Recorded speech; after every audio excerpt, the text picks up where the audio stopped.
দলের আদর্শের সৈনিক কর্মীবৃন্দ, আসসালামু আলাইকুম। আমি আপনাদেরকে সবাইকে প্রথমে ধন্যবাদ জানাচ্ছি। আজকে আপনারা যে টাইম স্যাক্রিফাইস করে আসছেন এখানে, অনেক কাজের পরে আবার অনেকে ভোরে কাজে যাবেন, এটাই প্রমাণ করে যে জাতীয়বাদী দলের আদর্শের আপনারা যে একজন দুর্দান্ত সৈনিক।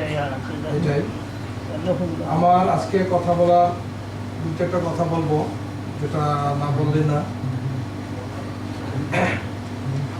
আমরা বাংলাদেশ অ্যাসোসিয়েশন করি, আর যে কোনো রাজনৈতিক দলের কথাই বলি, আমাদের প্রথম উদ্দেশ্য হলো সেবা প্রদান করা।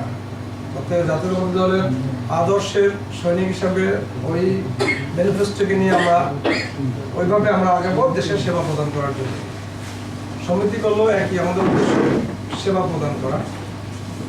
আর এখানে আপনারা জানেন, রাজনৈতিক দলের অবকাঠামো এবং রাষ্ট্রের অবকাঠামো একভাবে তৈরি না।